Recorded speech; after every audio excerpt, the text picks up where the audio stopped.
Ya, perkenalkan nama saya Maria Fitriani Nurwe. Saya di sini akan menjelaskan tentang anatomi fisiologi bagian sistem perkemian dan sistem pencernaan dan sistem sensori persepsi. Di sini saya akan menjelaskan bagian yang pertama, yaitu sistem perkemihan yang terdiri dari ginjal, ureter, vesisa urinaria, dan uretra. Suatu sistem terjadinya proses penyaringan darah dari zat-zat yang tidak dipergunakan oleh tubuh dan menyerap ke zat-zat yang masih dipergunakan lagi oleh tubuh, dikeluarkan berupa urin atau air kemih. Yang pertama, ginjal. Ginjal menghasilkan urin, mengangkut urin menuju ke gandum kemih dan beralih dan menyimpan urina sebelum eliminasi. Uretra mengalirkan urine ke luar. Ginjal yang menghasilkan urin, ureter yang membawa urin dari ginjal ke vesisa urinaria. Vesisa urinaria dikumpulkan ke tempat urin. Uretra urin dikeluarkan dari vesisa urinaria. Ya, saya akan kembali menjelaskan bagian ginjal. Manusia memiliki sepasang ginjal yang terletak di belakang perut ginjal kanan, biasanya terletak sedikit di bawah ginjal kiri untuk memberi tempat untuk hati.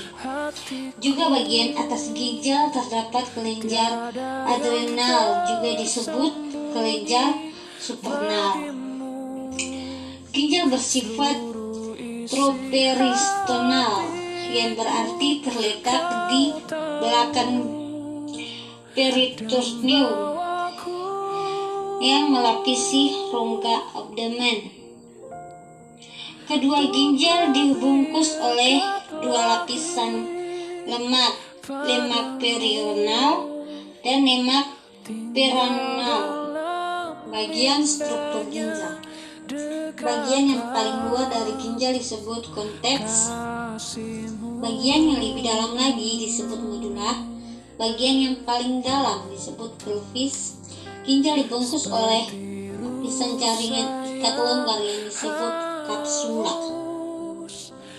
Bagian unit fungsional dasar dari ginjal adalah nefron yang dapat berjumlah lebih dari 1 juta buah di dalam satu ginjal normal manusia dewasa.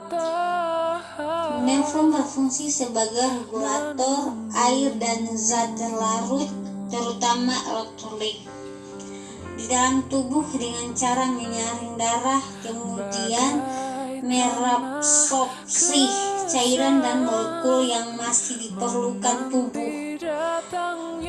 Molekul dan sisa cairan lainnya akan dibuang hasil air dan kemudian diekskresikan disebut urin. Pengertian sistem pencernaan. Sistem pencernaan adalah sistem yang membantu di dalam cerna makanan yang dikonsumsi hingga mudah dicerna oleh tubuh, yang berguna untuk menghasilkan energi bagi seluruh anggota tubuh. Makanan yang diserap berupa nutrisi dibantu oleh enzim untuk memecah molekul kompleks menjadi molekul yang lebih sederhana sehingga mudah diserap oleh tubuh.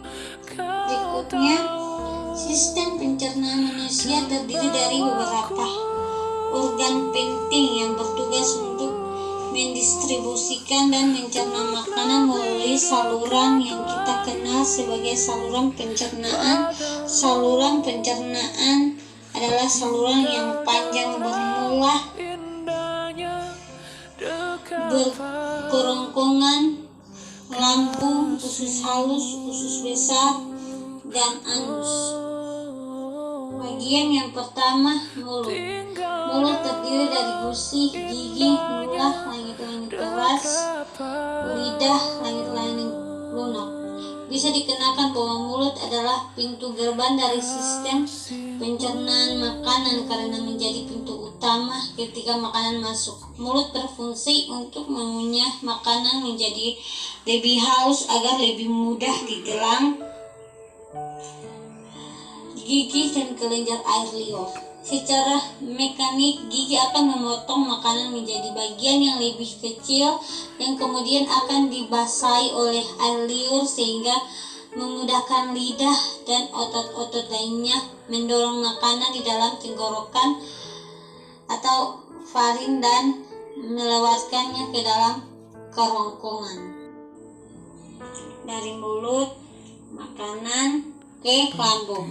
Setelah makanan melalui mulut dan ditelan, makanan akan melalui tenggorokan atau faring, kerongkongan atau esofagus. Kerongkongan berperan di dalam mengantarkan makanan yang sudah ditelan untuk melalui proses selanjutnya di dalam lambung. Gerakan kerongkongan yang berkontraksi untuk mendorong makanan ke lambung disebut gerak persitelitik. Beberapa cincin otot di strigator yang mengatur jalannya makanan masuk ke lambung dan menutup secara teratur untuk mencegah makanan kembali ke kerongkongan. Bentuknya lambung.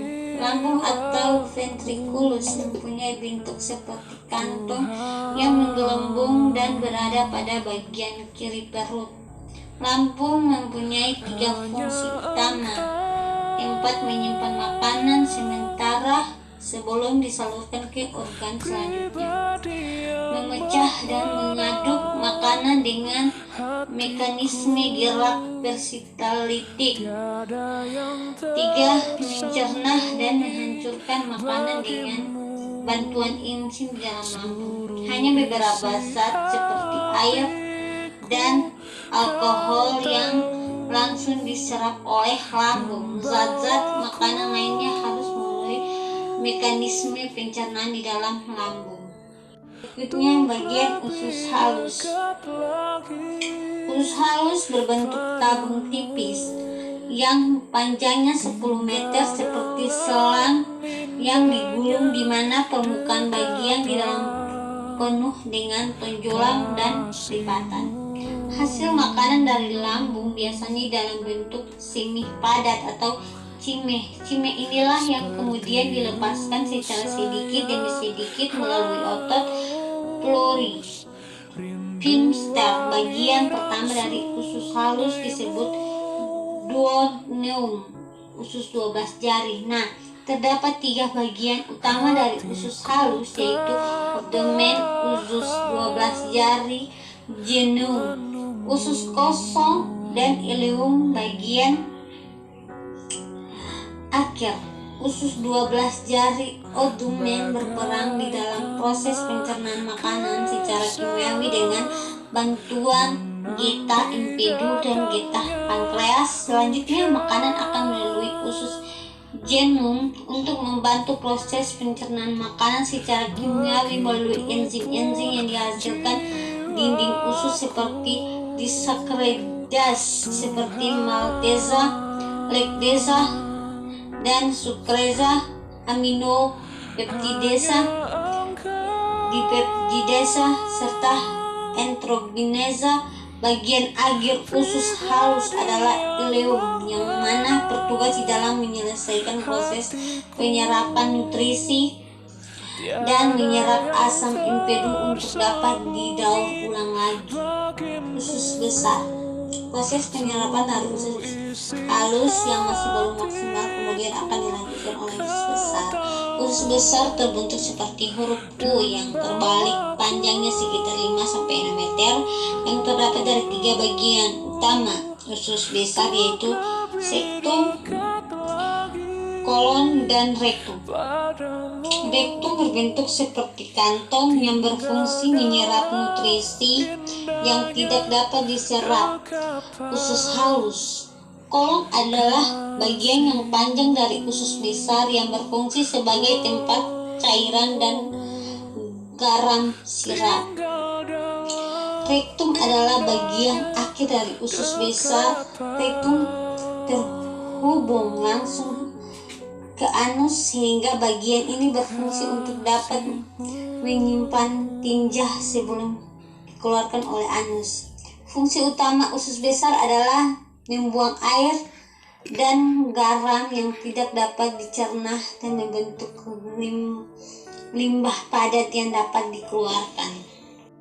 Terakhir, anus. Anus berfungsi untuk memproses defekasi feses. Mengatur keluarnya feses. Defeksi adalah proses membuang kotoran sisa pencernaan di dalam bentuk feses.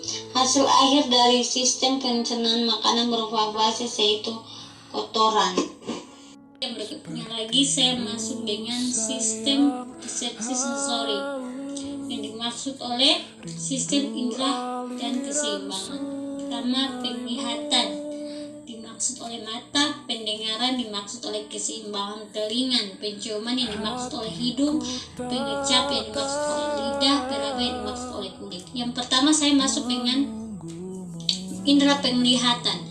Indera penglihatan yang dimaksud oleh bola mata yang terdiri dari 3 lapisan. Lapisan terluar, sklera, keru yang semakin ke depan semakin terbungkus pedang kornea. Lapisan kedua, kroid, hitam gelap ke depan akan membentuk otokleria, dan iris berfungsi untuk mengatur cahaya. Bila cahaya terlalu besar maka iris saling mendekati. Pupil mengecil, sedangkan jika cahaya redup iris saling menjauhi, pupil membesar. Berikutnya saya akan masuk dengan indera pendengaran dan keseimbangan. Secara anatomi, telinga terbagi atas 3 bagian: telinga luar, telinga tengah, dan telinga dalam. Telinga luar terdiri dari daun telinga yang berfungsi menangkap dan menggerakkan gelombang suara dari lorong liang telinga, atau meatus auditoris external yang mengandung rambut halus dan kelenjar liling yang disebut sepsia, kelenjar yang mengeluarkan minyak yang berfungsi dilapisi kulit dan rambut. Telinga juga memiliki 2 ruangan yang menghubungkan satu dan yang lain. Saya akan masuk dengan indera penciuman. Indera penciuman terletak pada rongga hidung. Di dalam rongga hidung terdapat rambut-rambut halus yang berfungsi untuk menyerap kotoran yang masuk melalui sistem pernapasan. Berikutnya, tingkatan rongga hidung terdiri dari air enterin. Aliran udara ada inferior, nasal, dan kulit tengah, nasal, kulit superior, nasal, kulit serabut akar, jaringan, dan syaraf penciuman. Syaraf penciuman, syaraf kranial olfaktori yang berfungsi untuk mendeteksi atau bau-bauan yang masuk melalui hirupan nafas.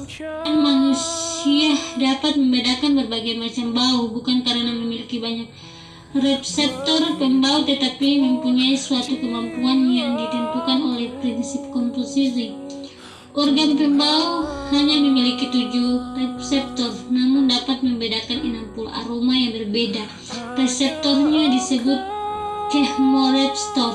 Wanita lebih di dalam membaui sesuatu karena superior, nasal, atau kulit pada wanita lebih luas sehingga lebih bisa mengidentifikasi aroma. Indera yang terakhir adalah indera pengecap. Indera pengecap terletak pada lidah. Lidah yang merupakan suatu rawan yang akalnya tertanam pada bagian posterior rongga mulut yang dekat dengan kutub epiglotis yang menuju ke laring. Pada lidah terdapat puting-puting pengecap yang dapat mendeteksi segala macam rasa, seperti rasa manis, keringat pada tubuh dan kulit kita. Pada ujung lidah juga ada rasa garam di samping lidah kiri dan kanan. Agak ke depan rasa asam di samping lidah kiri dan juga pahit pada pangkal lidah. Sedangkan bagi yang tengah di lidah merupakan rasa pedas. Pedas pun mempunyai rasa pedas manis, pedas asam, pedas asin, dan pedas pahit untuk menghindari kerusakan syaraf pengecat, dan anjurkan tidak memakan dan meminum yang terlalu pedas.